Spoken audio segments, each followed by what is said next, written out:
Hey everybody, welcome to another Wine and Comics pairing show. It is middle of the day. We are doing this a little bit of a different time because why not? You can drink anytime. Actually, fun fact, I will not be drinking this early in the day. I'm going to be good. I have my wine with me. I will present it at the end. Dallas is on the East Coast. He is probably going to drink his little heart away. I think, no, he's going to shake his head there too. All right, fantastic. But we do have too early. Guests. It is too early, I know. We do have very special guests with us here today. We will introduce them right after the opening. So let's get to it. Here we go.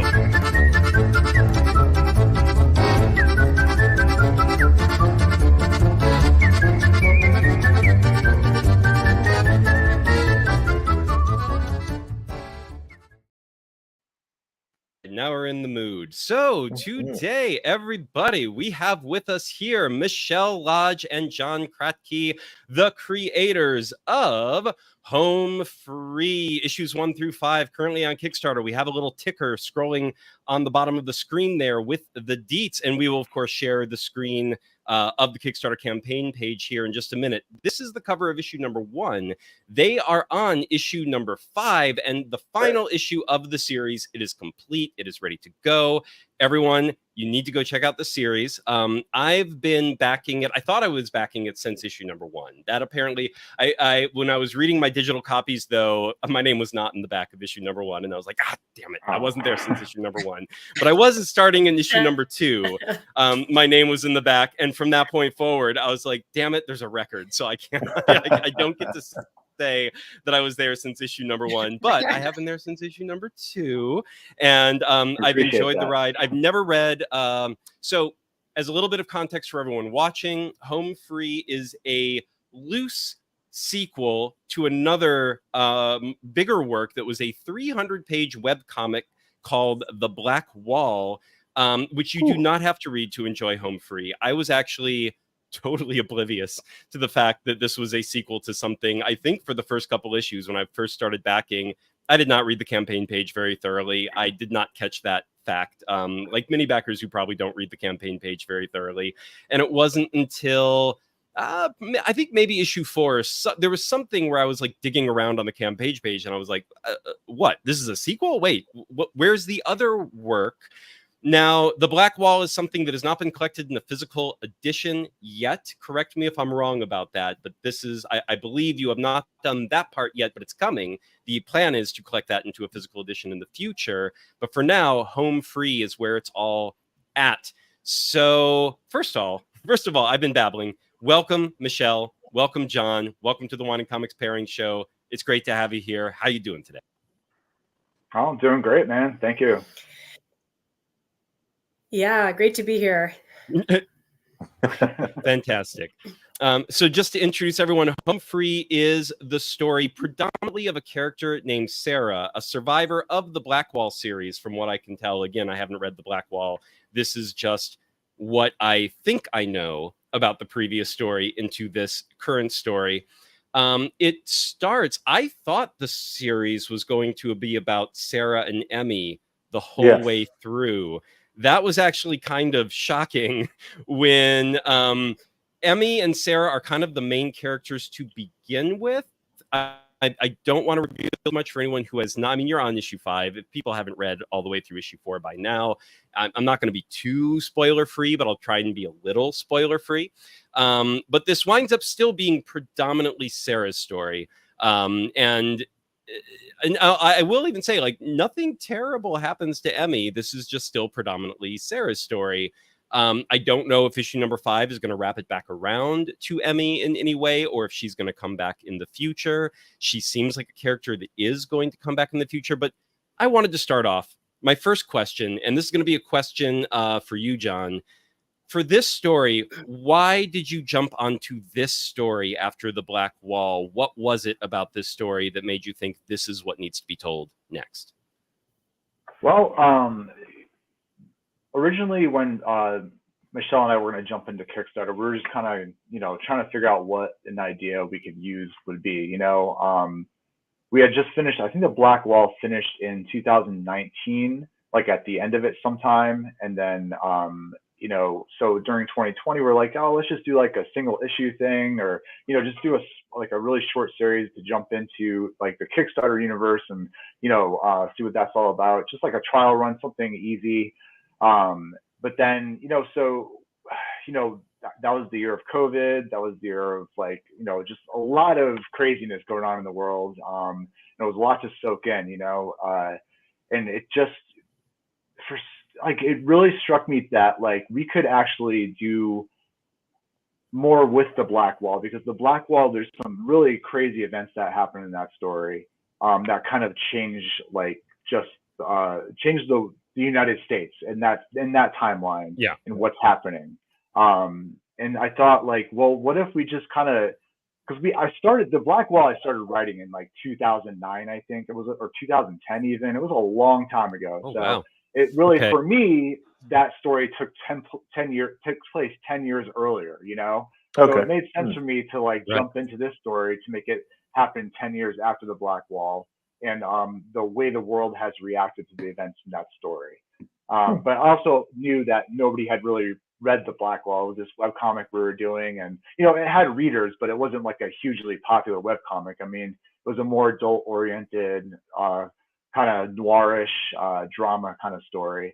So it didn't have like a massive following. So I was like, well, if we're going to do a sequel to that, we have to do it in a way that's going to make sense, where people don't have to know that story at all. So hopefully I've been successful in that. And it's always hard to tell as a writer, because I know the story frontwards and backwards, but so I just don't know if like, people coming does it translate to home free. Does it make sense to not know that story at all?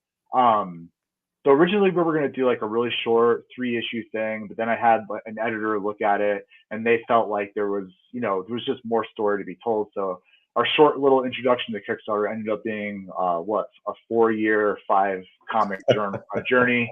So now here we are with it. Fantastic. Beautiful. All right, and for you, Michelle, I know, so you and John both recently dropped like blog posts that kind of told the story of how you guys met and started working on the Black Wall and whatnot. And I do love the fact that you both kind of independently thought it was time to tell that story, and you both just went out there with your own version. I follow both your newsletters, so I was like, oh, that's cute. But in your own words, and for our viewers, and Dallas too, because Dallas is not subscribed to either of your newsletters, so this is a story he hasn't heard, our viewers haven't seen. So how did you meet John? What was it like working on the Black Wall originally, and what were your thoughts going from the Black Wall into a series like Home Free? Yeah, so I met John years ago at this point on just some little comic forum, and he just happened to be looking for a noir comic artist, and that's what I really wanted to be working on.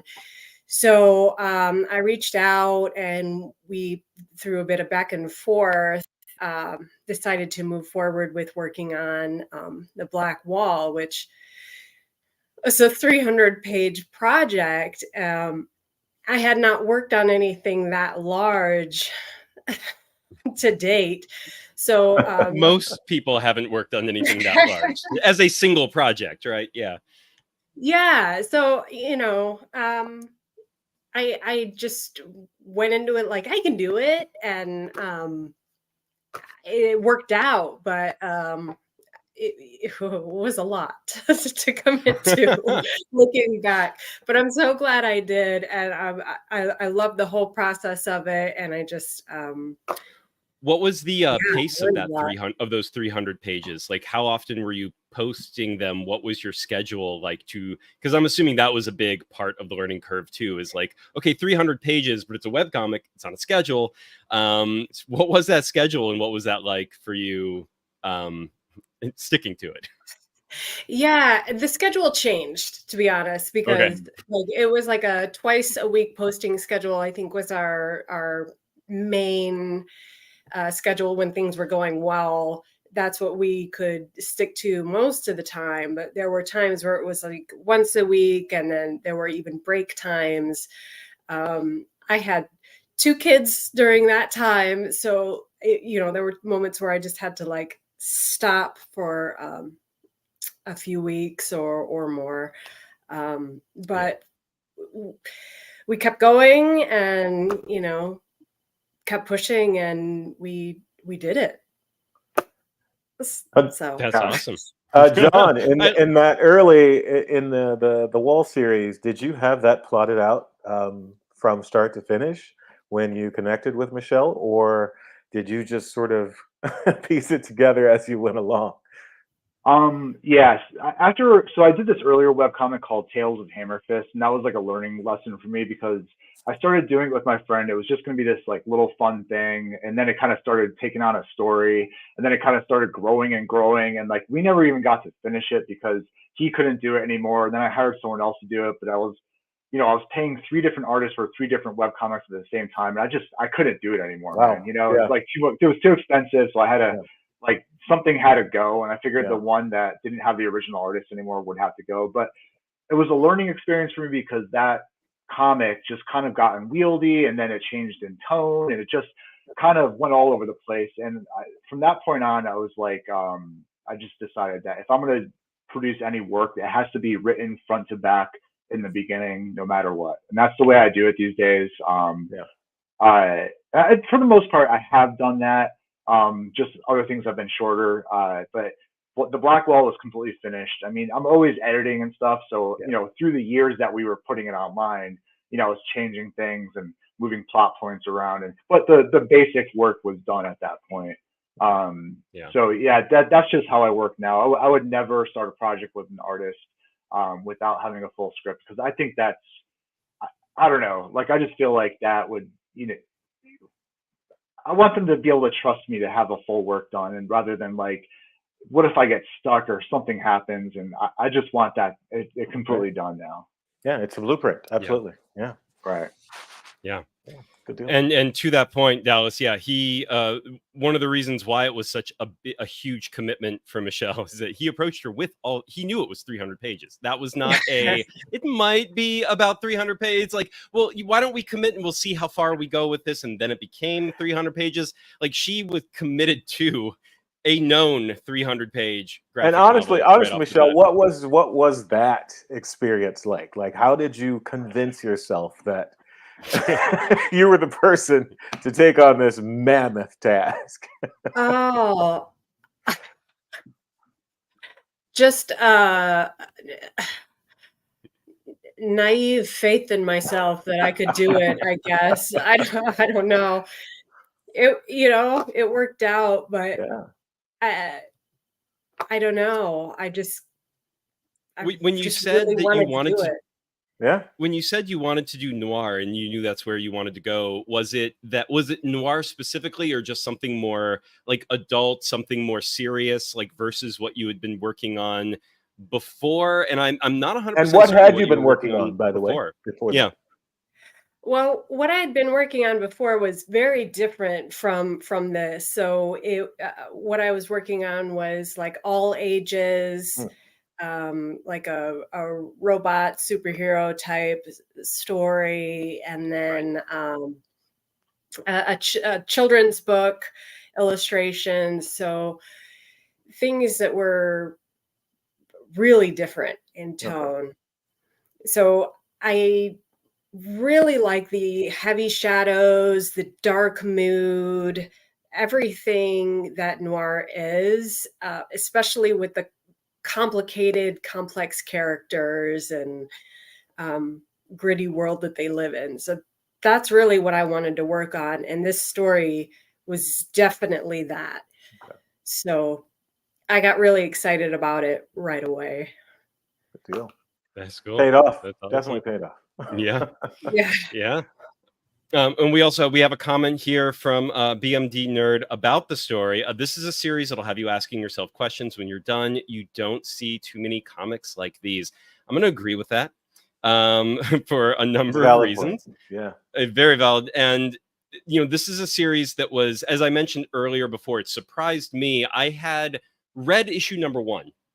When I had first, because it was the first time, or I guess 1 and 2, because that's when whenever I first pledged to the Kickstarter, I was like, okay, well, let's read this. Do I want to continue with it? That's always an important thing. I've made the mistake before where I'm like, oh, this looks cool. And but you know, it goes to your read pile and you just keep collecting the thing for a long time. And when you finally get around to reading it, you're like, oh, how much money did I spend on this thing? Yeah, that was that. I probably should have read the first issue a little bit earlier, but then before now. So I read issue 1 and 2 and I was hooked and I was like, yes, this is really good.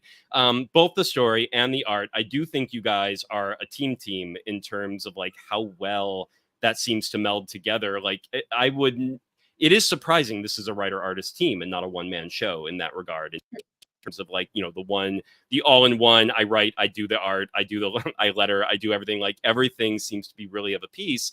But as mentioned earlier, the shift from issues 1 and 2 to 3 through 5 was I didn't realize that was actually what was going to happen.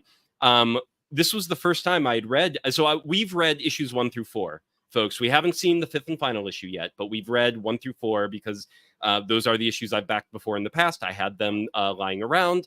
But when I read issue 3 this time, I was like, oh, wow. Yeah, no, the Emmy's gone. And I was like, okay, it's going to be a 1 issue thing. And then, you know, that'll sort of like, this is Sara doing like a detour and Emmy's going to come back for issue 4. Nope.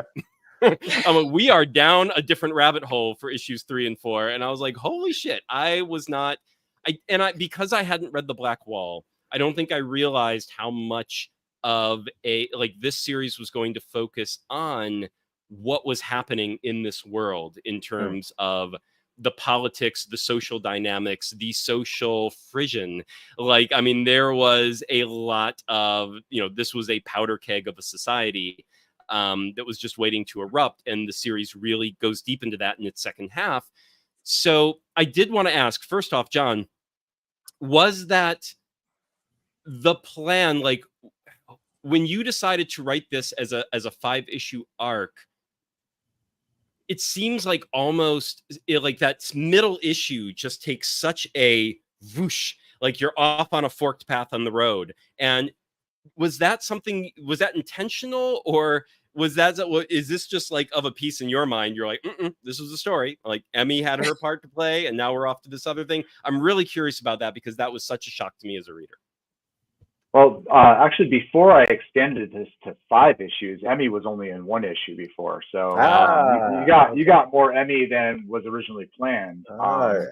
But yeah, as I wrote it, like I liked that middle issue is like a lot quieter than the other issues in terms of like the action going on, and I kind of wanted that to be a transitional kind of issue because, you know, we start in this one place and then that kind of takes you kind of, you know, it's like this almost like somewhat of a noir Western kind of feel to it. You know, you're in the desert, digging up some treasure. And I knew where it was going after that. So I wanted it to kind of, I just wanted it to be kind of different than the other two, because the first 2 issues are a piece. The last 2 are kind of a piece. And then that middle issue is just kind of this transition piece that kind of takes you out of this world and then into this other one that's going on, you know? Yes.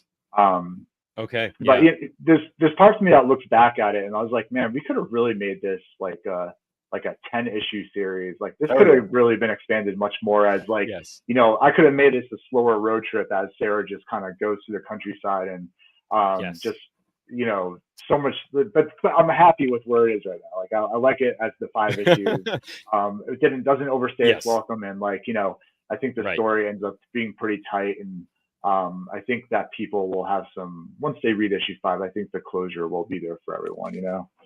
Okay. All right. Fantastic. And I do think, to both your credits, you're both very good. Like as I agree with you, I think especially when you're an indie comic, it's risky to try and we're going to do a 10-issue series. This is going to be just this, you know, epic ongoing with lots of slow, quiet moments. And people are going to stick around for 10 years for this. Sure.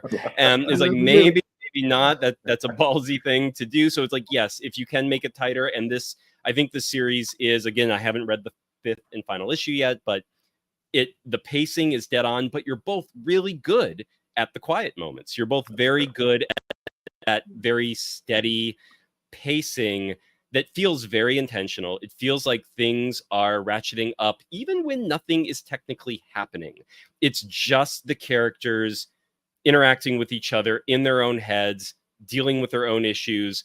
But I think maybe it's because of how tight this 5-issue series is, where every panel feels like it's serving a purpose, so it's going somewhere, both visually and with the story and the plot and the dialogue. Like everything is leading to the next, to the next, and it has this weird. It has momentum, not in the way we think of it. Like it's not it is a propulsive series, but not in the way we usually, use that word for things, where it's like propulsive is usually like things are like people are moving, it's going, it's going. And here, when the violence happens and when the action happens, it's often really shocking when it happens. And it doesn't feel forced. It doesn't feel like, you set us up to have a jump scare or something like that. It's like everyone's like, there's tension in the room, but everyone's behaving civil-ish until they're just not. And I feel like there's a coiled violence to this whole world that you've created. I feel like you've almost essentialized what's going on in our society. There's a powder keg quality to it. There's but in a way that I'll try and finish this thought. I'm really struggling for words here, because it's a feeling more than it's something that I can put into words. But if you take everything that we feel is going wrong, quote unquote, with society, like with the meanness on social media and in politics and in like everything that's happening, and how everyone is an other, everyone is someone you have to fight and strive against. And I feel like you've just encapsulated it into this sort of near future dystopian world of that's very similar to our own. It's just a hop skip, like one sidestep away. And you're like, what if this was everything? What if people could not interact anymore without this happening? And even in real life, when they're standing right next to you, that meanness and violence is as poised to happen as much as someone responding to you on Facebook could do. And it's like, what happens when that becomes like real and physical, and the danger is very present, versus just, because it's online, because there's a level of anonymity, people are just like not as civil. Is that even close to what you're trying to do with this world, or is that just all my own take on this? Yeah, I would say, like, just to go over a couple of things. There is a slice of life nature to the comic, which I didn't even realize was there. But there was a review on, I'm trying to remember the podcast name. There's a British podcast, the Awesome Indie or Awesome Comics podcast or something. I'm pretty sure that's it. They did a review of the comic and they mentioned that it was slice of life, and it really got me thinking about it. I was like, yeah, I guess I do. Like, when it comes to my noir type stuff, there is like more of a slice of life aspect to it, that gives it some breathing room, And I don't know if I really realized I was doing that, to be honest. Like, and I was like, oh yeah, I guess I do kind of write slice of life. I was thinking in terms of that, because I do horror too. A lot of people really haven't seen my horror stuff yet, but that's more like, that's not so slice of life. But I think that because the noir stuff takes place in like the world we kind of live in, it gives me a lot more room to kind of explore like our lives, So there is that aspect to it. Then I would answer to like the whole powder keg aspect. I grew up loving Martin Scorsese and Quentin Tarantino, and I feel like I like the way they do violence. I'm not like I like violence. If it's going to be used in my comics, I don't want it to be totally gratuitous. I want it to like build to that, that one panel that's going to show you the awful thing that's happened, and just let it explode in your face. And so there's some emotional impact. I don't mind gratuitous violence at all. It's not like I'm anti that. It's just not the way I like to do it. Like, I want it to build up, I do want it to build, and just like, I want it to just like happen all of a sudden. You're just like, where did that come from? Holy crap. To be a shocking moment, because, you should be looking at people when they die as they're people, you know what I mean? It doesn't matter how evil they are or bad their intentions are. That's the one thing in our society right now that kind of freaks me out, is like the internet has separated us a little too much to where we can say these awful things to each other. But if a scenario like this comic goes down in real life, I mean, like, I don't want to be too dramatic here, but you're going to be holding your dying friend in your hands while they cry for their mother, you know, because something awful just happened to them because we went that far in the real world, you know. Yeah. And I don't personally think we need to go there, you know. It really doesn't. But yeah, I do want to kind of, you know, the inspiration was, you know, the last 10 years, because I grew up, like, my 20s were in the George Bush era, and while there was division there, it felt different. You know what I mean? Like, it just felt like a different time. Like, we, you know, but then which Bush? Yeah, which Bush are we talking about? The younger Bush, the Junior. Iraq War, the second Iraq War, Afghanistan Sorry, War. But me and Dallas are old enough. Ours is the older Bush. So. Hey, calm down. No, it isn't. I mean, I was a teenager during, you know, or like my preteens, I think, during his administration. But it just felt like, even though there's people that just, like, outright hated, like, the other's politics and everything, it just felt a little different. It felt like you can kind of, you know, eventually we're going to walk out of this. But now it just, like, I feel like we're getting to that point in our society where it doesn't feel like that so much anymore. Like, I think maybe we're not going to. I think the point there is the vacuum of social media hadn't, you know, really just become ubiquitous as it is now. Like, most of our social interactions are online, and you know, because of that, most of our vitriol, anger, all of the emotions get funneled through that and amplified, and then the algorithm, you know, sort of connects us to areas and people that amplify those emotions. So I think you're right. The idea that those two sort of eras in our, you know, lifespan do seem so disparate and so different, that it is frightening, because the difference is only 2 decades. I mean, it's only 20 years, really. And we've got to a point where, you know, it just is, it feels like antagonistic interactions at every corner. So and it's scary. It's, you know, it's very scary, because, like, you know, like I said, it just felt like, you know, another election will come. You know, if you don't like the person, someone else will be in there, and we'll, you know, be able to, like, you know, try something different. You know, it just doesn't feel like that's like even an option anymore. I don't know. But, you know, what I wanted to do. Oh, sorry. Go ahead. No, you're fine. You're fine. Go ahead. Oh, no, I was just going to say, I mean, that's all, because we're living in a time where, like, you know, if Trump gets reelected, it's like, will there be another election? Like, that will fix the thing the way it's supposed to. And it's like, there's the fear that then causes us to take these very extreme actions and stances. So, yeah. And to that, John, oh, sorry, go ahead. No, I was just going to say, like, with the comic, I did want to put, like, a bird's eye kind of view on it all. And not necessarily, you know, I wanted to make it feel like, you know, we're seeing different characters that exist in this world here. We're learning about them a little bit, and, like, seeing them as human beings, you know, and not necessarily. I didn't want to just put this aura on them that exists because, you know, I think one way or this way. I wanted them to kind of exist as humans before, you know, it's just because that's what it is. Even if you don't like the opposition, they are still human beings, you know. And now that actually tracks with what you were saying in terms of the difference between the Bush era and the sort of current era, because I think what you guys have done with Home Free is you've taken the digital social media sort of online experience, and you, in a weird way, personified it and given us the anxiety, given us the sort of you've humanized the factionalism, you've humanized the sort of archetypes that all get, you know, made one-dimensional online. The sort of even the experiences become one-dimensional online.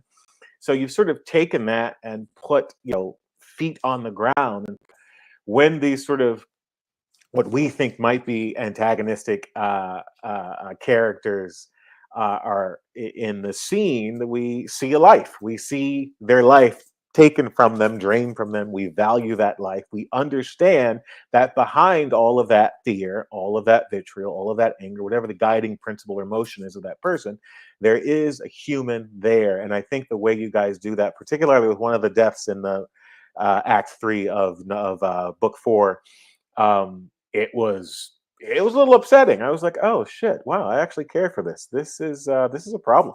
because I'm, I'm an asshole. And it was done very well. So you do a great job of humanizing these sort of archetypes, and great job. So I totally get what you're saying about that. If Dallas feels it means he doesn't think it was manipulation, because he rejects that in storytelling, like through and through. He can't stand that. So if it affected him, it means it came about in some sort of, like, it hit him in an organic way. That's so true. Cool. On that point, I do. So Michelle, to the point of the slice of life element that John was talking about earlier, like what was that like for you? Because this script it's got very it has very action-y moments. There's violence, there's death, there's some serious choreography, for lack of a better way of saying it, that has to go on, like the car chase and things like that, which, by the way, that the car going off the road, that was beautiful. Those panels were beautiful. But you also have to have these very like long page counts where it's talking heads, it's people having a conversation and going through things that are not happening right then and there. They're just talking about larger elements of the story. What was the challenge for you drawing something like this, where it's like you had to have strength in both of those? You had to make it visually interesting while John was just giving you page after page of these characters and are, like, just chit-chatting with each other. And then he's like, oh yeah, and now they're dying and car chase. How was that? Yeah, I actually, the quiet emotional panels are my favorite to draw. I love to challenge myself to try to bring out like the emotion in a subtle and realistic way on the expressions, and I just really enjoy trying to do that better each time, I guess. So those are my favorite to draw. So anytime that there is like a conversational sequence, I kind of get excited about it. So I can like, ooh, how am I going to make this good? Well, I mean, it's already good, but like, how am I going to visually make it good? Right. How do you get the reader to go from page to page, panel to panel, and just like keep, because I think that, the storytelling, yes, has to still be absorbing and suck you in, but it's still a comic. Right. And there is kind of like in a movie, not everyone can Quentin Tarantino it. Not everyone can literally just be like, I'm just leaving the camera right here. Go for 10 minutes, guys. I'm just going to walk away and you guys just act to the scene, and I'm going to trust you. You got the chops to do it. But we know Tarantino. We expect that from his movies now. And he was kind of one of the first to really popularize that and make it work. But for most visual storytelling, it's like you got to have your characters do something. And one thing that I do think you do really well is like expressions. Like characters are not just, unless that is the expression, they're not sitting there stony faced, having that like there's this one moment, I think it's in issue 2, because it's one of the moments that prompts the exit of Emmy, and like she goes from being conversational to just being like, and she's like, I'm like, this conversation is over, type of a thing. And it's like, even stony faced, it's like they're very specific expressions, like that you're like, that character is being suddenly stone faced versus how expressive they were just a panel before. I don't know. Do you consider that a strength of yours? If you don't, you should. Oh, thank you. I hope it's a strength. It's definitely something that I try to focus on and put intentional effort toward and enjoy doing. So I'm glad it's coming through. Yeah. 100%. Definitely is.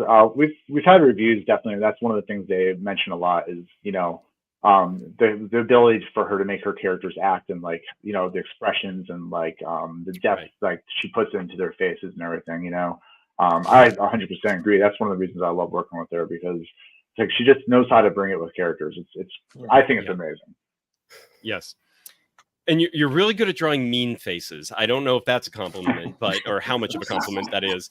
But when people have to be mean and like they've gotten angry, like, because this script really calls for people to flip on, like spin on a dime, and to go from like they're distrustful, but then they're just like, I'm gonna kill you. And when that change happens, I'm just like, God, like I would run from that face. Like every single time, I'm like, that is pure and vitriol in that face. So that is also one of the you make very good, scary, mean faces, which the script calls for a lot of them. Going back to what Dallas was talking about earlier too, about how the story kind of treats how we treat each other. Like Batboy is a great example, and John, to your point of Martin Scorsese, and going back to things like Goodfellas, or his sort of those movies about the mob, or where there was always that, like, they're violent people, they're dangerous, they're never entirely not being angry or mean, but it's always kind of simmering under, like they keep it kind of in check, but when it explodes, it just snap of the fingers, boom, they're killing someone. And I feel like Batboy was a great example, that actually all of issue 4 and what's going, and issue 4 is going to spin into issue 5 and how this whole arc is going to end. But issue 4, when everyone they're dealing with there, like they all have this, it's what we were talking about with social media, where social media is also, it's not just that we can get away with being uncivil to each other, but it also trains us because you've got the algorithm, you've got the interaction, you've got the, and when you're negative, when you're mean, when you're calling someone out, when you're having a stance that is absolute, and you're like, there's no wiggle room for this is terrible to the nth degree. And when you make those stances, people like it. You're going to get more interaction. And I'm not even sure we're trying for the interaction per se anymore. It's just now what we're wired to, like, this is what social media is for. It's what we've been trained to do with it. It's how we've been trained to behave. Just like these characters in this world, in the political powder keg that they're in, are very they're very distrustful, because they're just like, as Sara tries to point out at one point, she's like, dude, I'm not against you, I'm just not with you. There's a difference. But we don't really see that anymore. It's just sort of like, or we don't know what to do with it. It's like, we can't entirely trust that. We're like, yeah, you're not against me, but I think I still got to hit you with this bat, because it's like, what else do I do with you otherwise? Like, you're not going to help me, and I don't want to turn my back on you. So, and you can almost see that confusion in, once again, in the expressions. You can see that, like, incomprehension, that confusion of like, I either attack you or we're attacking someone together, and I don't know what to do with someone who isn't either of those two things. Yeah. Sorry, my mini sermon. No, that's great, man. Thank you. It's awesome to hear, like, people be able to pick up those observations from something you've created. So it's kind of cool to hear that, man. Thank you. Yeah, absolutely. So on that note, let's go over and take a look at the Kickstarter page. I think we're about at that time. So let me share my screen here. I'm gonna go over to Home Free 1 through 5, the gripping end to the crime action series. Sara's found a way to the border as an American city falls to chaos. Will she cross into Mexico, or does another path lie ahead? Just funded, I think as of yesterday, right? It was when you crossed your threshold. Right, yeah. Fantastic. Yeah, so it's always a relief once even though we would like to get more backers and everything, there's such a relieving feeling when you finally see that funded, Yes. But yeah, well, and I will say one of the heartening things reading these issues 1 to 4 again was, not only did I see my name suddenly pop up between issue 1 and issue 2, but the number of backers you had to thank. Like, like that page, like the fonts get smaller and smaller, and the list just gets bigger and bigger. And I'm like, that is heartening. That is always good to see, that it's like that, eternal growth that just keeps happening issue to issue. Which is one thing we don't say this enough about crowdfunding, but the fact that it is such the inverse to the direct market, in terms of, issue number 1 is always your bestseller, And from there, it's like you're whittling it down to like, who are your hardcore audience that's actually going to stick around? And it just seems to keep shrinking. Whereas crowdfunding, it's always that much more natural, barring very rare occasions, or if someone disappears for a year or more and comes back or whatever. Like there's few dips. It's always like this steady little increase in readers, which is not it something also we're is used to seeing.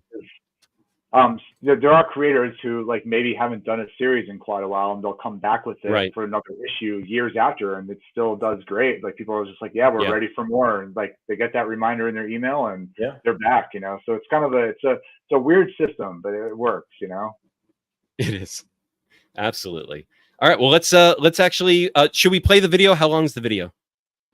I think it's less than 2 minutes. Pretty sure. Okay. Try to go a little shorter. Let's play the video for everyone. Yeah, we're gonna do it. Here we go. Hello, I am Michelle Lodge, artist on Home Free, and I would like to personally welcome you to the campaign for the 5th and final issue, Life is a Breeze. I'm John Kratky, writer for Home Free. Michelle, and I'm very excited to bring you this comic as it closes out Sara's journey south to the Mexican border, not only to escape a country that is falling apart, but past crimes that have her on the run.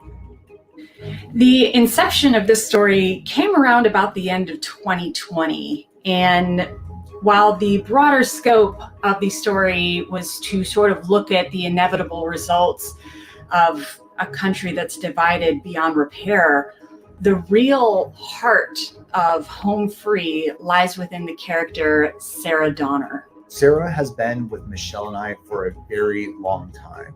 She's a character that is always worth revisiting, as her life is so rich with conflict, but it's also always straddling these larger events that are happening around her, but also that she's kind of an integral part of. We hope that you guys are just as excited for the conclusion of this story. Maybe a little sad to see it go. I know I am. But this is in no way a goodbye. We want to make the 5th issue successful in as big a way as possible. We have so much more dramatic crime fiction in us, and this campaign's success is a guarantee that more is coming. Well, guys, thank you so much for coming along for the ride again. Check out those reward tiers, see what you like. We got a couple of cool variant covers. We got a brand new button with the "They Watch You Sleep" slogan. We have an awesome new print by Michelle, and just all the usual cool stuff we got going on. So let's get this thing funded. Thank you so much. All right.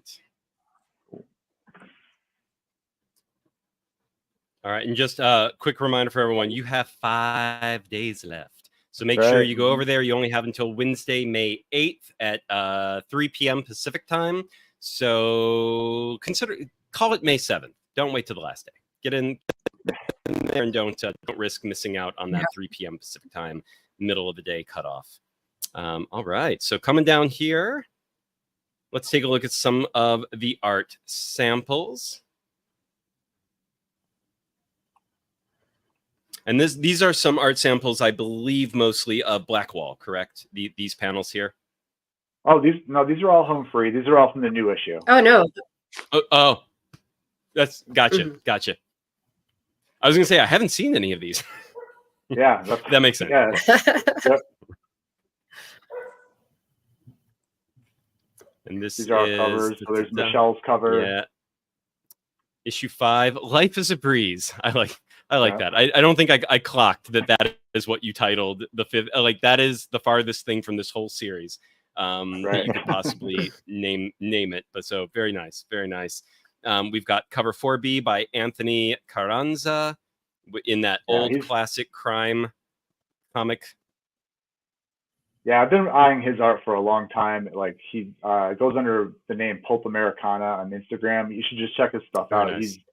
I've been wanting to work with him for a while, so I was really stoked that he jumped on to do this with me. So very cool. Very cool. Very cool. And then cover 4C, Amalis Rosa.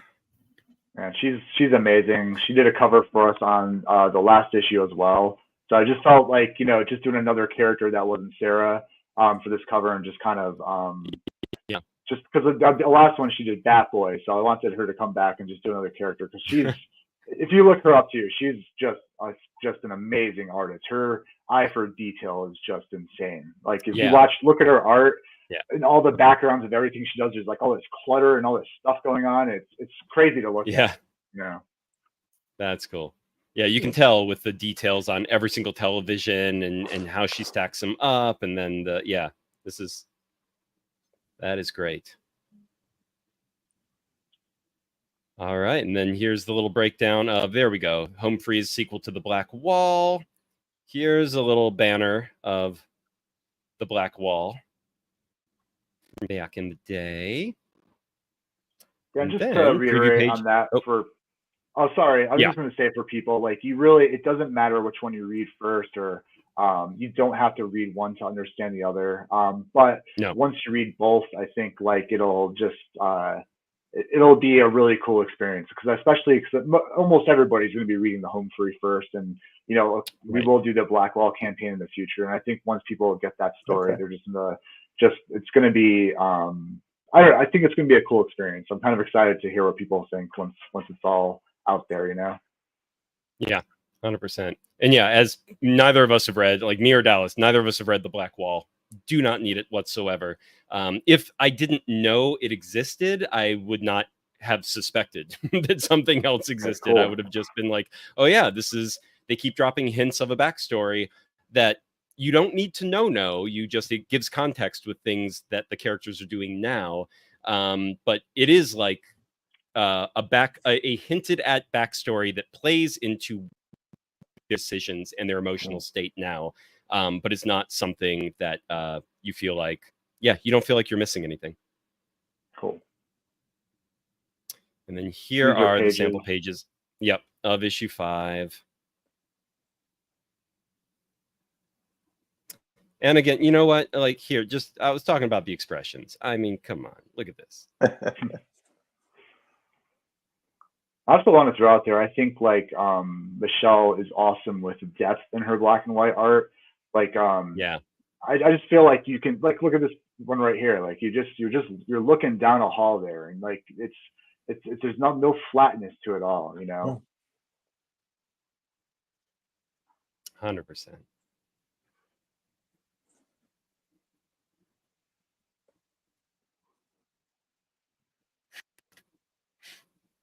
And things like this, I just like this is the like when there's a great panel that is sort of indicative of how violence happens in this world, where it's like there's danger around you and whatnot, then this guy's just bam, and just like running and like there's happening. It's just happening like there randomly.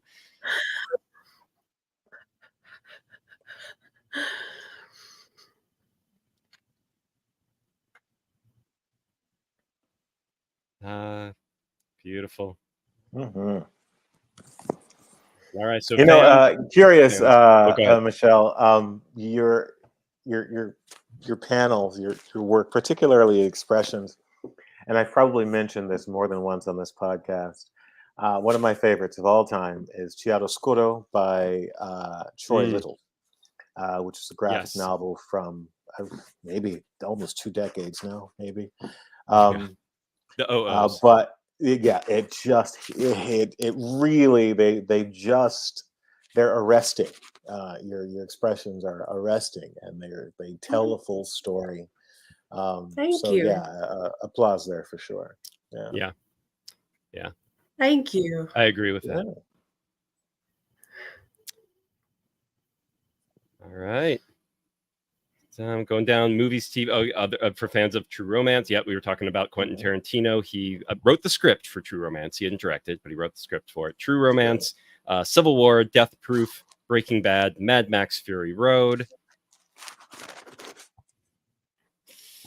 All right. Actually, I didn't think about the Civil War film, which was just released. The parallels there. I haven't actually seen it yet, but I thought, like, they kind of work together. So I think absolutely I can list that. Good call. Yeah, same. I haven't seen it yet, but just its reputation alone. Yeah.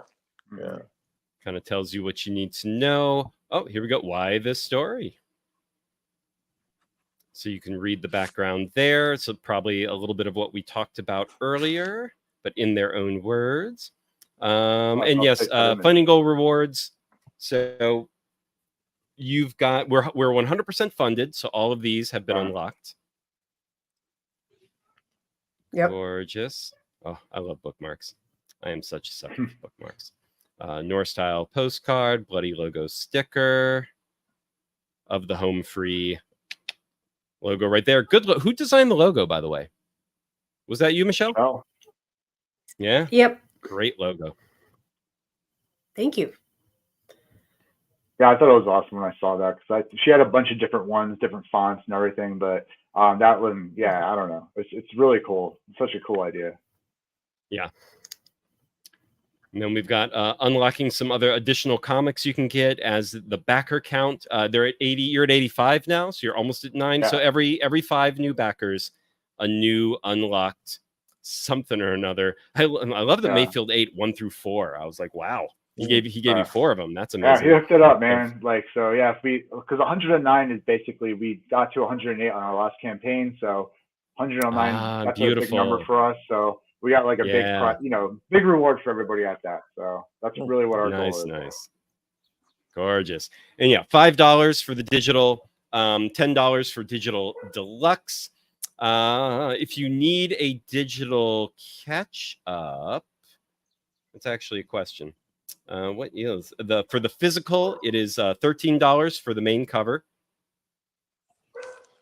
And that's what. Oh, digital home. Oh, here it is. It is 25, but 3 through 5 are deluxe edition. Okay, I misread that. I just thought it was 3 through 5 for $25. Oh, okay. So then the full thing. I guess you guys didn't do a deluxe version for 1 and 2. Is that how that? Yeah, I didn't really know about them yet, so I didn't make one. Yeah. Okay. So we started on number 3. Perfect. And then $58 gets you digital book bundle, home free 1 through 5, 4 Days with May, Inheritor of the Dead, and Stop Through. Those are your are those your previous books, John? So basically, let me just explain this a little bit. So you got home free, the whole series. Then there's also Getting Back to Normal, which is another graphic novel I did with this character named Raccoon that actually exists in the world of Blackwall, and that's where he was. He was in that comic. Very small character in that. Made a whole graphic novel about him. And then with the home free series, 4 Days with May, Inheritor of the Dead, and Stop Through. Well, mostly the first two. Their story is inspired by home free. So 4 Days with May is with May, the girl who is tied to the sink in the first issue. So we kind of we go with her for 4 days. The day before she gets tied up, the day she's tied up, the day after, and what happens with her. Inheritor of the Dead takes place after issue 2, and it takes place with the forensics cleaner who's cleaning up the accident scene that happens in that issue. And then Stop Through is actually it's a story with Sara between the Blackwall and Home Free. Originally, I was going to make it the kind of missing piece of her journey from Nevada down to San Diego, but I thought it would be kind of cooler to kind of go back in time and have her going from Los Angeles back to Nevada and another kind of road trip along 395, which I've been wanting to do a story on 395 for a long time. It's my favorite stretch of highway. So it's kind of they're all kind of character pieces. I'd say the most plot heavy is Inheritor of the Dead, but Stop Through is a very just a little more in depth with Sara and just kind of how another kind of part of how she became who she is right now. Gotcha. All right. So all of that, $58, everything in digital. All right, and then physical rewards. We've got $13 for the main cover, 16 if you want the cover 5B, the one in the old school crime comic style, and of course 5C, $20 for the gorgeous detail of this one with the mini television screens. And then we've got just so, like, $28 also. I was just going to say again, just with these prices, shipping is in all these prices. So just to make sure people know that. Oh, nice. Yeah. Shipping included in all prices. Yes. Life is a Breeze collections. And the mini bundle, which is main cover art print plus button plus PDF, $28. And then we've got the and then with the Amalas, is it Amalas or yeah, Amalat, Amalas, Amalas. I feel like I'm pronouncing that incorrectly. Amalas. Yeah, that's. Amalas. I think it's just Amalas. Okay. Yeah. I say a lot of names at my job. We'll go with it. I have to try to figure out how to say all these different names all the time. So I just go with your best effort, and no one's gonna be offended. Hopefully. Yeah. So Amalis Rosa cover collection for this one, $30. When you go there, Life is a Breeze cover collection with all 3 covers is $38, and you also get the PDF thrown in there. And the big bundles, we're coming down to here. Once again, shipping included in all prices. Home free print collection plus issues 1 through 5 plus deluxe digitals. So that's $40 altogether. And then the retail bundle, of course, multiple copies of each issue. That's going to run you $60, and it's ×3 of everything, plus a Getting Back to Normal, #1, down here, the full graphic novel. And we got the Life's a Breeze big bundle, all the covers, art print, plus logo pin, plus button, plus sign script. We're getting to the everything in the kitchen sink bundles now. So the $68. Let's see. Yeah. Oh no, we haven't gotten to the really big bundles yet. God damn it. Okay, so for $84, everything in print bundle. Then plus 4 Days with May, Inheritor of the Dead, and Stop Through, all in print. So that's your everything in print. Now the real. Oh, of course, all the covers. Now we're into the really big bundles. Okay, so the variant cover bundle, $110. Here we are for everything, home free, 1 through 5. Then the ultimate home free bundle also includes art prints, all stickers, bookmarks, but so that's got to be your in. Yes. Okay. So this is the kitchen sink bundle. Everything. The ultimate home free bundle. Everything we've ever made is in there. There we are. Gorgeous. All right. But you can out, but still. This is the coolest bundle. There you go. The noir portrait or the one from before? No, this one right here. This one's actually, it's all taken up now, but it's the best bundle. I think it's the coolest one because you get an original piece done by Michelle in a noir style. Yep. All the cats are mine. My wife had those done, so. They're my favorite to do. Yeah. Well, I'm assuming, do people ask you to do their pets rather than themselves? You can. Yeah. Sure. Michelle's like, I'd prefer it. Chat noir. Oh, stinky. That's perfect. Oh, and then this is the special print for this one. Homage to artist Alphonse. I don't know how to pronounce this. Mucha. I'll go with Mucha. But he is. I feel like I had to Google that name. But the moment I saw his art style, I was like, oh, this is like P. Craig Russell style. Like it probably was also heavily influenced by him back in the day. He's like late 18th to early 20th. I'm sorry, late 1800s to early 1900s. It has an Art Nouveau kind of sensibility. Yeah. And so you can see this right here. It's funny, Michelle. Are you aware of the Tart comic and the Ludo artist that does stuff for that over there? I feel like this print right here, I was like, wow, this looks like look him up. Ludo Ludo. He does have a Sal, Salle, Ludo Sal. Look him up and what he like the kind of covers and whatnot that he does. He does the interiors of Tart as well. Yeah, he also does the comic an Art Nouveau kind of referential. Yeah. I feel like he might have been. If you got inspired to make this based on Alphonse Mucha, I'm like, huh. I wonder if he's really inspired by him as well, because this is. When I first saw this, I was like, oh, you got Ludo to do a print for you, and I was like, oh shit, no, it's Michelle. What the hell? So and when I first saw this cover, For some reason the D looked like a C to me, and her name for the. So I was like, oh yeah, Sarah Connor. That's come where, on, that's where we really guys. get into the future. It's like, come on, guys. No, but it's great. it's true. I didn't notice that. I didn't notice how it was one letter away. What'd you say, John? Donner is influenced by the most obvious place too. Because when I was living in Los Angeles, and I moved to Reno, and the Donner Party is like that whole incident is about less than an hour from where hour. From you got to here. do it. You got to do it. Yeah, so I had a name of Sarah Donner. I don't know. I was like, oh wow, that happened right there. Cool. Yeah. Very good. Cool. See, my brain went to Richard Donner. I was like, oh, you're a Richard Donner fan. Yeah. Right. Yeah. All right. I think we're getting near the end of the Kickstarter page. We'll just go through, and then this will break down what every book is. Yep. So as you can see, 106 pages for Stop Through, 78 pages for Inheritor of the Dead, 48 for 4 Days with May, and 100 for Getting Back to Normal. Goodness. All right.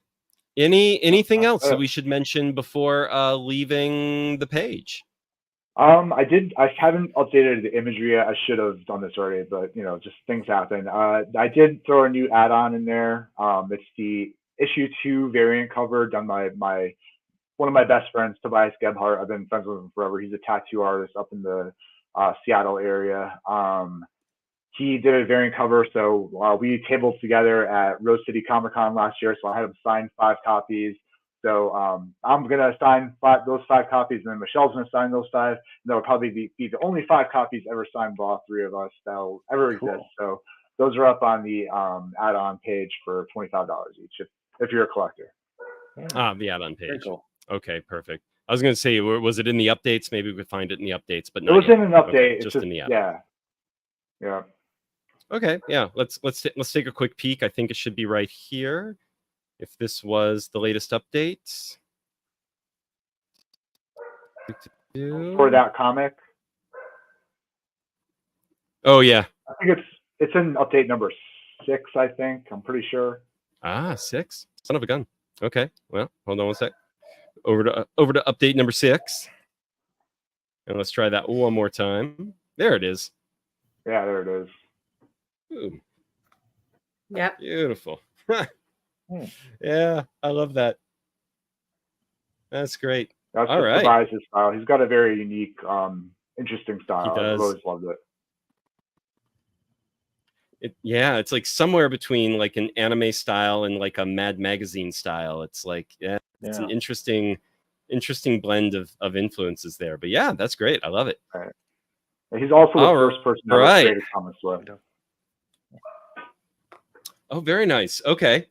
And so was that that web comic that he had to bow out of at one point, and that was you were telling us about earlier? It started with this. I call my little publishing company Coffee Time Comics. It's based on our first comic together called Coffee Time. We did one called Across the Way, and then we did Tales from the Hammerfist. So we did 2.5 comics together, actually, I guess. Cool. All right. Beautiful. Well, we are at the wine pairing time, guys. I know John has a hard out in about 25 minutes, so let's reveal what we've decided to pair with Home Free. Dallas, it is your turn to go first. Why don't you kick us off? No, it isn't. Yes, it is. No, it's not. I'll go first. I'm fine with that. No, I went after what's his name day before yesterday. Oh, Richard. I guess Richard went first. That's what's throwing me on my God. But I went before you. Okay. Okay. All right. Fair enough. All right. So I had Home Free. I kind of had to go find something for this comic. So for those who are, for Michelle and John's sake, who are new to the show, and for anyone watching who's actually new to the show, it's probably not, but if you are, there's a couple of ways we can go about pairing these wines. And usually the way I like to do it is to perfectly match the emotional like resonance of the comic. Like, what is that tone? What is that style? How am I connecting to it? And I want something that's going to tit for tat that, like, really match it up and harmonize with it.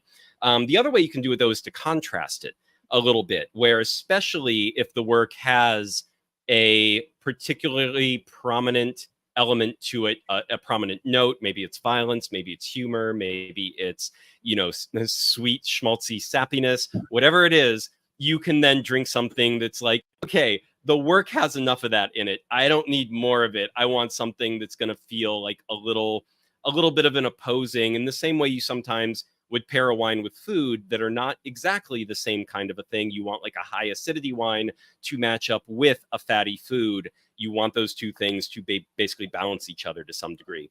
So I picked something. I picked a white wine, which actually surprised me, because this work, it's a serious work. It's got the noir. It's got the violence. We've already talked about how the violence can be very surprising and very out of the blue is overstating it, because that threat of violence is always ever present in this world. But when it happens, it still just sort of takes you aback, because people are behaving semi like reasonable until they're not, and then they're just not. And that was something that I was like, okay, I think I need something heavy to match all the, like a red, something a little more powerful and a little more serious. But you know, there's also that slice of life element to the work, which is you're just kind of along for the ride and you're just following these characters. And that really made me want something lighter and maybe not so serious. And by serious now, I did want something that, even the slice of life stuff is usually about like broken, damaged people talking about their broken, damaged lives. Like, this is not lighthearted, even though it's slice of life. So I was like, okay, I did want to find, so I have a white blend of two different grapes, one that matches a lot of what I think this work is, and the other half of this blend kind of contrasts it a little bit, where I didn't want a white that was too austere. I didn't want something that was all minerals and acid and too little fruit, because that would have been the book itself can be very, like, this world that we're in is very dour. It's very it's not a nice place to live.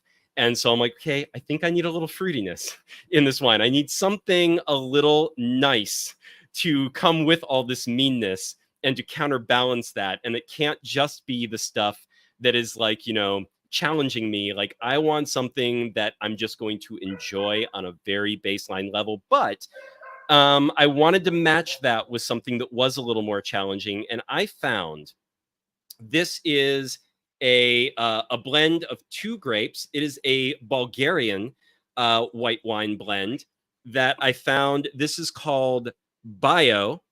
It is Viognier and Traminer, 50-50 blend of the two from Bulgaria. I found this at a Whole Foods, so they are selling this. If you have a Whole Foods near you, you should be able to find this. $15 a bottle, 15, not 50, so it's nice and affordable. And it is, Viognier is a white wine. That's the fruity part of it. Usually not my thing, not my jam. Viognier is too damn fruity. You get a lot of, like, very tropical fruitiness, like pineapple and mango and papaya and guava. And it can be a little cloying. It can be a little too much. I like a lighter, more acidic, more mineral driven white normally. But the Traminer in this wine, and Traminer is, I from what I could tell, the bottle just says Traminer. There are a number of Traminers out there. The most popular and the most well-known is Gewürztraminer, which is, it's a mutation of Traminer. There are three primary mutations of Traminer: the red, the white, and the Gewürz, which means in German spicy. So it's the spicy Traminer. And it has kind of a pink skin. So it's not really red, and it's not really white. It's got this weird muddled in between color. It's more aromatic than the other two Traminers. And from what I could tell, looking up this bottle, even though it doesn't in the bottle itself, it is Gewürztraminer that's in here. So it's a Bulgarian, Viognier, and Gewürztraminer. Gewürztraminer is one of my favorite whites of all time. It always has this beautiful floral aromatic to it. There's some fruit, like a lychee kind of fruit, that sort of comes along with it. And then it usually does have this nice acidity. It's just a pleasant wine. And with this Viognier, both from a place like Bulgaria, which is a cool climate place to grow both of these grapes, so they are not getting overly ripe. The fruitiness even in the Viognier feels a little dialed back. So I was like, okay, you're getting some of that pineapple peach from the Viognier, but you're also getting this nice like lemongrassy, citrusy element from the Traminer, and it's a really nice high acidity from that cold climate. And together, this worked. Reading this comic, especially, I drank this while reading issue 4. And that's when I was like, okay, this one. Because that was one of the more violent ridden, like there's a lot of action. There's a lot of surprise violence in that issue. There's a lot of emotion. And it just felt right to go with, it was something lighter. It was something a little bit fruitier, but still had some seriousness to it. And it wound up balancing me reading this comic with all of its mini notes. So for me, I think this Bulgarian Viognier Traminer, or something like it. I'm not sure. I would say if you can't find this, go look for an Austrian or German Gewürztraminer. You probably can't go wrong with either of those. I would avoid an Alsace Gewürztraminer. They tend to be too nice, frankly. They're too good. They're too sweet. They're too just quaffable. And you need something with a little bite to it. So something with a little bite, something with a little fruitiness and quaffability, something like this, and a white, not too heavy, not too serious. That is my blend. That is my pairing. Dallas, what you got? I see that. I generally take a rather circuitous route to my pairings.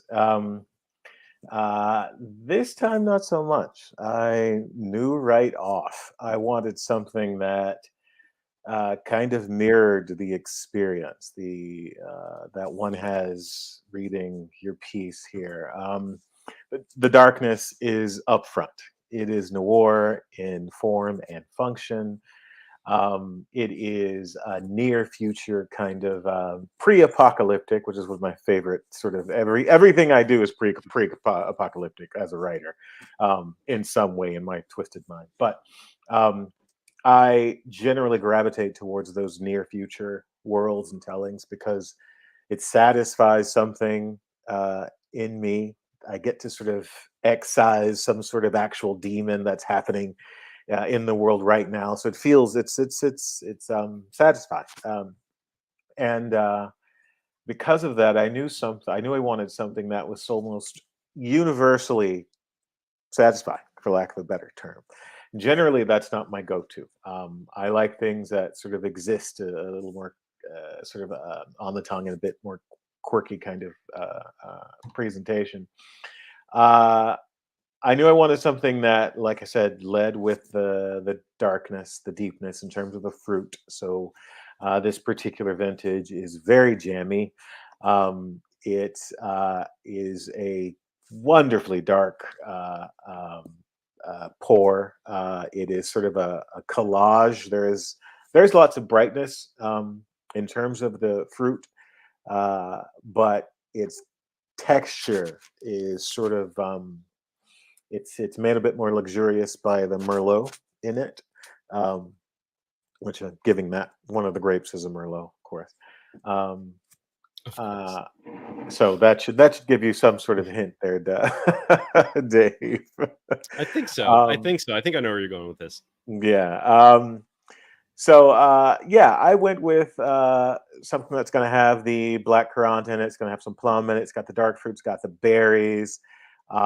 It is a very powerful kind of structure, and I think the structure of your piece is actually very powerful in its simplicity because the story itself is at its core the story of the character attempting to get to a location, right?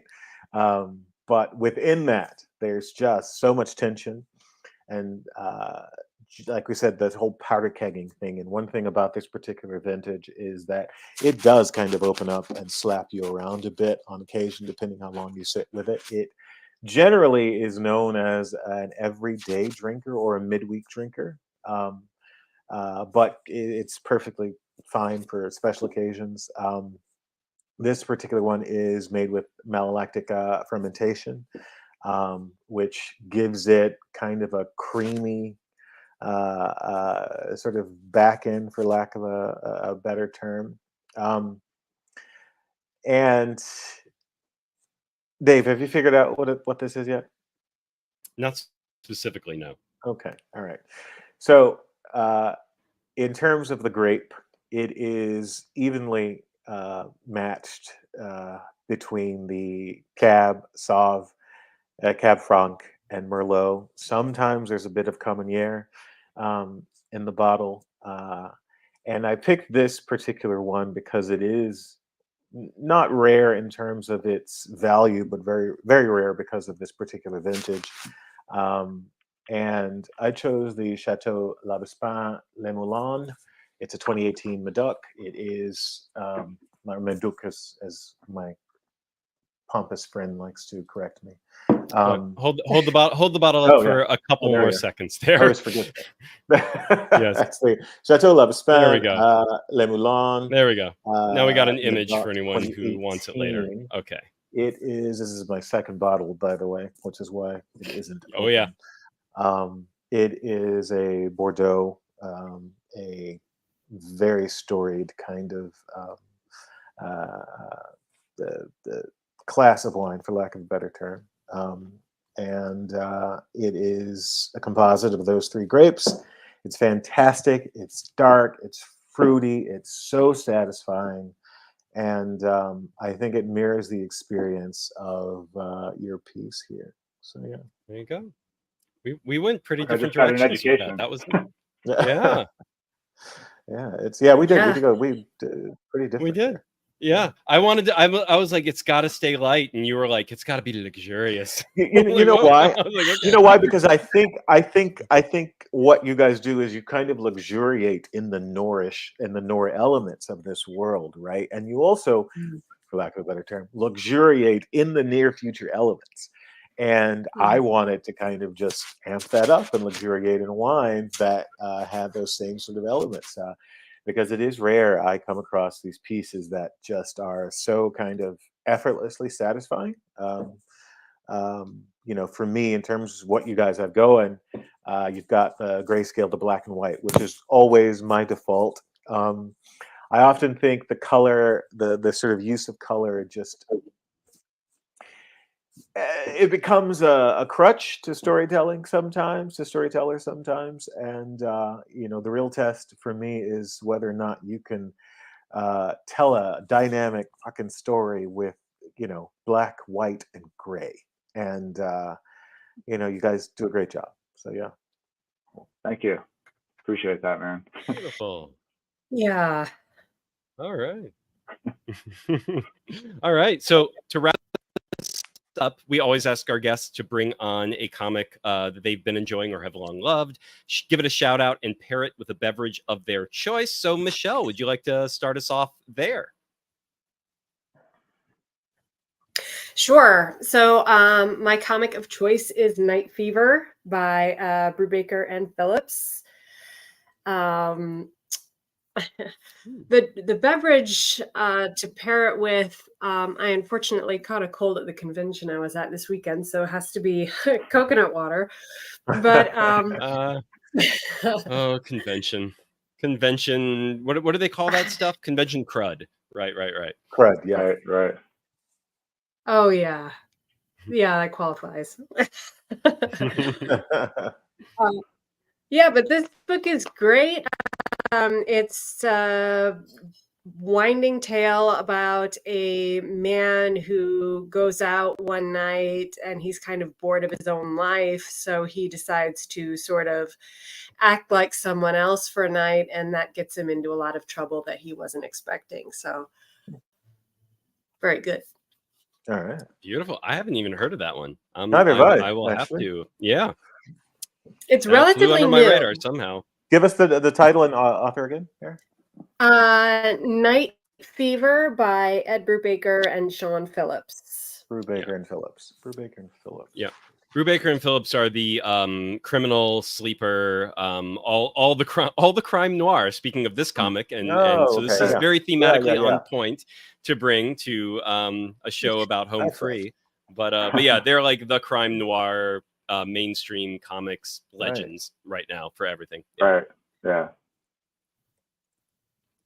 Beautiful. All right, John, over to you. All right. Well, Michelle brought the noir, so I'm bringing the indie. So I'm going to pair the series Lost Between Worlds by, where's my camera? There it is. Edwin DeCastro. It's a pretty awesome series. It's pretty early on. It's in the whole series is going to be like 24 issues that he plans. So he just did a Kickstarter for the 4th issue. Yeah, it's a pretty ambitious effort he's going for. So we were just talking about that at the beginning, right? It's like 10 issues to 5. yeah. No, he's going all the way, and like I'm just like, dude, I'm there for you the whole way, man. But the series is about like a Grim Reaper fighting off the apocalypse. Like Ragnarok is coming, so it's really early on. So all the story elements. I mean, 24 issues. He's got a big plan ahead. I'm not sure where it's going, but I'm in for it, and I'm gonna pair it with my favorite bourbon. Frey Ranch bourbon. It's actually a local Nevada distillery that's out in Fallon, Nevada. I bought it I was like, let's try Nevada bourbon. Let's try this out. What's this going to be like? It is the best thing I've ever tasted. I love it. And like, it's you said so Frey Ranch, F-R-E-Y? Yes, you got it. F-R-E-Y. I guess that ranch has been around forever, and like it's more recent, like in the last maybe decade or maybe a little more, they went to producing bourbon. I've actually been to their distillery, and they do a tasting there where you taste like 10 different versions of it. It's amazing. But I'm pairing it with Lost Between Worlds because it's so easy to drink and it tastes so good that you can easily get lost between worlds if you drink too much of this stuff. So nice. It's just easy to pour more. And you gotta like, okay, no Very more. Nice. Very nice. You know? So that's my favorite. I like it. All right, beautiful. Good choices, guys. All right, guys. I have two things I need to go look up. Absolutely. It's rare. I have homework when I leave here. So yeah, good. All right, and once again, everybody who is still with us and still watching, that is Home Free. Issues 1 through 5, the complete series, now done, or will be once they fulfill this campaign. You have until, let's call it May 7th. You technically have until May 8th. Yeah. Let's call it May 7th to get over there and back it. To final days and help them unlock a few last stretch goals. That's going to be amazing for everybody. We cannot recommend this comic more highly. It's great. I read issues 1 and 2 back in the day, and was just on board from that point forward, and pretty much on board for whatever you guys do next, even after Home Free. So if that isn't something that sells a creator to someone, I don't know what is. So definitely check this comic out. There's a link down below this video if you're seeing it after the fact to go directly to the Kickstarter page. And once again, thank you, Michelle. Thank you, John. Yeah. Thanks for being with us. This has been another Wine and Comics Pairing show. Comics Pairing. Thanks, guys, for showing John's up. John's got to go to work. Time. Michelle's got to go get better. She's sick. That's right. And we're going to call it good on this show. Good night, everybody. Signing off night, guys. for now.